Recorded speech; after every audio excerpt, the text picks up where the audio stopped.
तर बघा मित्रांनो, करंट अफेअरचा आजचा महत्त्वाचा प्रश्न आहे. सोन्याच्या साठ्यामध्ये पहिल्या क्रमांकाचा देश कोणता आहे ज्याच्याजवळ सर्वात जास्त सोनं आहे?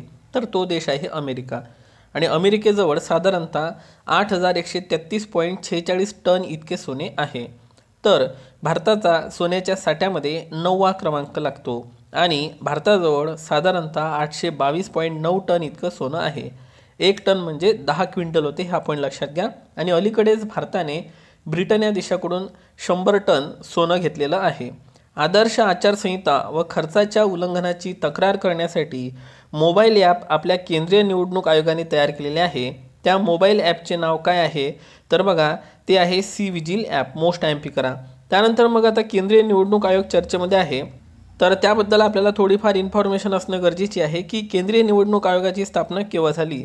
तर केंद्रीय निवडणूक आयोगाची स्थापना ही 25 जानेवारी 1950 मध्ये झालेली होती. म्हणून 25 जानेवारी हा राष्ट्रीय मतदार दिवस म्हणून साजरा केला जातो. कलम 324 अंतर्गत केंद्रीय निवडणूक आयोगाची स्थापना केली जाते. सध्या 25वे मुख्य निवडणूक आयुक्त कोण आहे? तर ते आहे राजीव कुमार, मुख्य निवडणूक आयुक्त आहे. 25 जानेवारी राष्ट्रीय मतदार दिवस आताच मी तुम्हाला सांगितलेला आहे. EVM बघा, इलेक्ट्रॉनिक वोटिंग मशीनचा सर्वप्रथम वापर पेरूर मतदारसंघ केरळ या ठिकाणी 1982-83च्या दरम्यान करण्यात आला होता पहिल्यांदा. तर व्हीव्हीपॅट जे आहे त्याचा सर्वप्रथम वापर नोकसेन नागालँड या ठिकाणी करण्यात आलेला होता.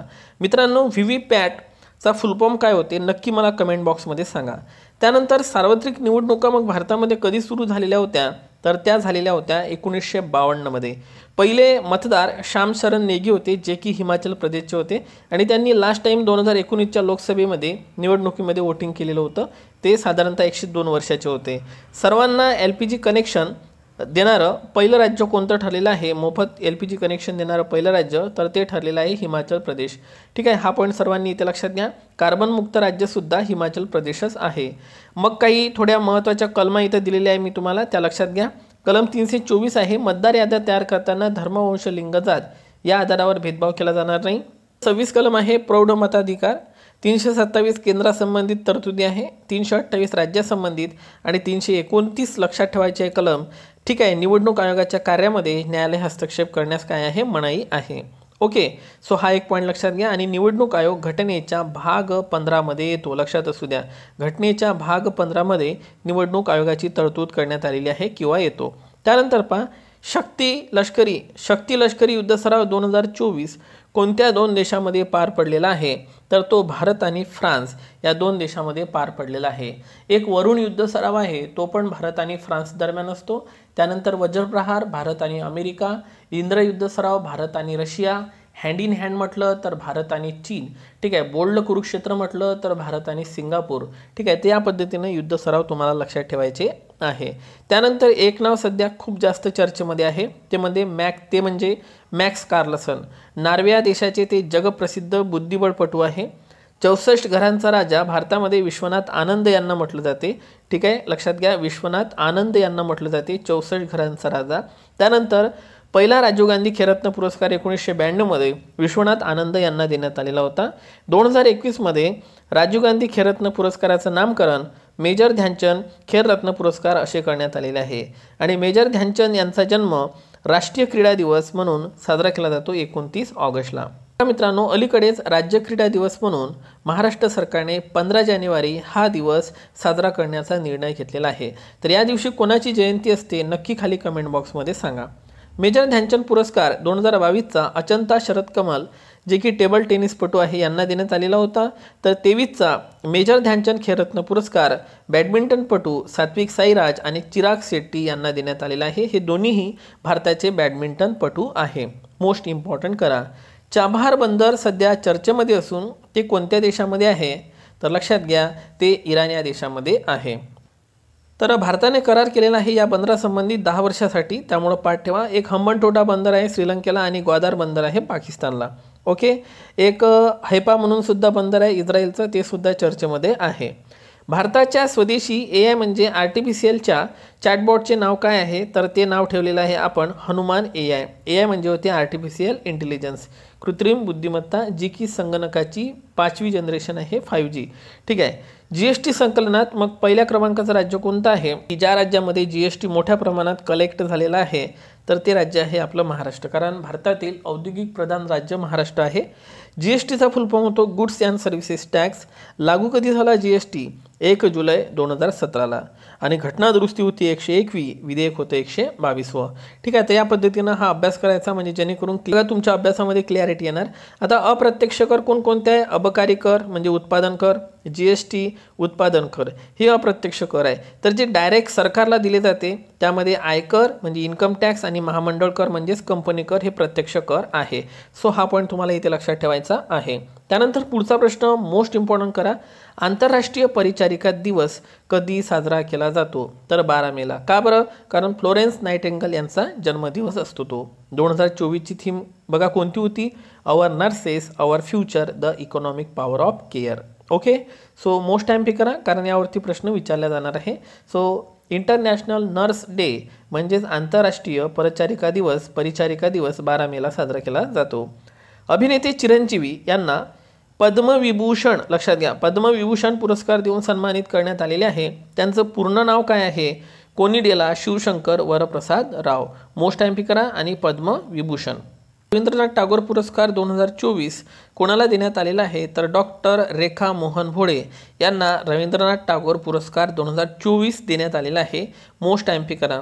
संरक्षणावर खर्च करणारे पहिले 4 देश बघा. याचा तुम्हाला आता परीक्षेत काय होऊ शकते की क्रम लावा म्हणून असा प्रश्न विचारला जाऊ शकतो. जसं की पहिल्या नंबरवर अमेरिका आहे, 2 नंबर चीन, 3 नंबर रशिया आणि 4 नंबर आहे भारत. म्हणजे हे जे 4 देश आहे हे सर्वाधिक जास्त खर्च हा संरक्षणावर करतात. ठीक आहे. अमेरिका, चीन, रशिया आणि भारत. तर भारताचा कितवा क्रमांक आहे? 4था. हा ऑनलाईनर क्वेश्चन पाठ ठेवायचा. आता अनुत्पादक खर्च म्हणजे काय? संरक्षण हा अनुत्पादक खर्च आहे, म्हणजे याच्यापासून पुन्हा उत्पादन होत नाही, त्यामुळे त्याला अनुत्पादक खर्च म्हणायचा. आता जगातील पहिल्या 5 अर्थव्यवस्था कोणकोणत्या आहे? यामध्ये जगातील सर्वात मोठी अर्थव्यवस्था अमेरिका आहे, 2 नंबर चीन, 3 नंबर जर्मनी, 4 नंबर जपान आणि 5 नंबर आहे भारत.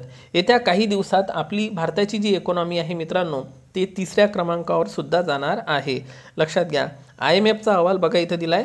IMF म्हणजे इंटरनॅशनल मॉनिटरी अहवालानुसार 2027-28 पर्यंत भारत जगातील 3री अर्थव्यवस्था होण्याचे संकेत वर्तवण्यात आलेले आहे. अर्थव्यवस्थेबद्दल थोडीफार इन्फॉर्मेशन बघूया आपण की भारत हा कृषीप्रधान देश आहे, कृषीप्रधान अर्थव्यवस्था आहे आपल्या इथे. मग प्राथमिक क्षेत्र, द्वितीय क्षेत्र, तृतीय क्षेत्र, पंचक क्षेत्र अशा अर्थव्यवस्थेचे क्षेत्र पडतात. मग आता प्राथमिक क्षेत्रामध्ये काय येणार? कृषी व संलग्न क्षेत्र म्हणजे कृषी, खनिज संपत्ती आणि जंगल, जे नैसर्गिकरित्या उपलब्ध असते त्याला तुम्ही प्राथमिक क्षेत्र म्हणू शकता. त्यानंतर आहे द्वितीय क्षेत्र, ज्यामध्ये उद्योग क्षेत्र म्हणजेच कारखाने, उद्योग, बांधकाम येणार. तृतीय क्षेत्राला सेवा क्षेत्र म्हटलं जाते. हे खूप व्यापक क्षेत्र आहे. दळणवळण, वाहतूक, प्रशासन, बँकिंग, संरक्षण, व्यापार, हॉटेल, रिअल इस्टेट यासारख्या बऱ्याच गोष्टी तृतीय क्षेत्रामध्ये येतात. चतुर्थ क्षेत्र म्हणजे होते बौद्धिक क्षमतेवर आधारित म्हणजे कल्पनांची निर्मिती म्हणजे रिसर्च अँड डेव्हलपमेंट जे आहे ते चतुर्थ क्षेत्रामध्ये येतात. आणि पंचम क्षेत्रामध्ये आणि पंचक क्षेत्रामध्ये उच्चस्तरीय निर्णय क्षमता असणाऱ्या गोष्टी येतात, जसं की सरकार, विद्यापीठे वगैरे. सो हा चार्ट तुम्ही इथे लक्षात ठेवा कारण यावरती तुम्हाला जोड्या लावणीवर आधारित प्रश्न विचारले जाऊ शकतात. ठीक आहे. माझ्या परीनं जे तुम्हाला इम्पॉर्टंट आहे ते देण्याचा मी इथे नक्कीच प्रयत्न करणार आहे. आता बघा GDP ग्रॉस डोमेस्टिक प्रोडक्ट, याच्यानुसार सर्वाधिक उत्पादन सेवा सेक्टरमध्ये आहे, 2 नंबर उद्योग आणि 3 नंबर कृषी क्षेत्रामध्ये आहे. तर रोजगारानुसार सर्वाधिक रोजगार देणारे क्षेत्र कृषी क्षेत्र. आता तुम्हाला माहिती आहे आपल्या ग्रामीण भागात किती लोक कामाला जातात कृषीमध्ये? 2 नंबर सेवा क्षेत्र आणि 3 नंबर आहे उद्योग क्षेत्र. म्हणजे सर्वाधिक रोजगार देणारं क्षेत्र कृषी, तर सर्वात कमी GDP देणारं क्षेत्र कृषीच आहे. हा पॉईंट आपल्याला इथे नोटीस करावा लागेल. त्याचे 85वे ग्रँडमास्टर म्हणून P श्याम निखिल यांची निवड झालेली आहे. आणि लक्षात असू द्या P श्याम निखिल जे आहे हे भारताचे 85वे ग्रँडमास्टर ठरलेले आहे, जे की बुद्धिबळपटू आहे आणि ते तामिळनाडूचेच आहे. 84व्या ग्रँडमास्टर होत्या R वैशाली रमेश बाबू. ओके. सो हा एक पॉईंट लक्षात ठेवा. R प्रज्ञानंद यांच्या त्या सिस्टर आहे, ह्या सुद्धा तामिळनाडूच्या आहे. आणि आजचा शेवटचा प्रश्न बघा. सुलतान अझलन शाह हॉकी चषक 2024 कशा संबंधित आहे? सुलतान अझलन शाह चषक हॉकी खेळासंबंधित, जसं की रणजी क्रिकेट संबंधित आहे, इराणी चषक क्रिकेट संबंधित आहे, संतोष ट्रॉफी फुटबॉल संबंधित आहे, देवधर चषक क्रिकेट संबंधित आहे. हे सुद्धा परीक्षेत विचारले जाते. तर सुलतान अझलन शाह हॉकी चषक हा हॉकी संबंधित आहे. एक आगा खान कप आहे, तो सुद्धा हॉकी संबंधित असतो. विजेता आहे जपान, उपविजेता पाकिस्तान. मोस्ट टाइम करा. आणि हे स्पर्धेचं ठिकाण होतं मलेशिया. आणि हा जो सुलतान अझलन शाह हॉकी चषक आहे, हा पुरुष हॉकी चषक आहे, लक्षात असू द्या. भारत आणि मलेशिया यांच्या दरम्यान एक युद्ध सराव होत असतो, तो म्हणजे हरिमाऊ युद्ध सराव. भारत आणि मलेशिया. बाकीचे युद्ध सराव मी तुम्हाला वर सांगितलेले आहे आताच लेक्चरमध्ये. तर मित्रांनो, पर्टिक्युलर नॉलेजचा हा उपक्रम तुम्हाला कसा वाटत आहे नक्की कमेंट बॉक्समध्ये सांगा. आणि जर तुम्ही व्हिडिओ इथपर्यंत पाहिला असेल तर आपल्या व्हिडिओला एक लाईक करा आणि मित्रांपर्यंत शेअर करा. लवकरच भेटू. तोपर्यंत take care and thank you so much.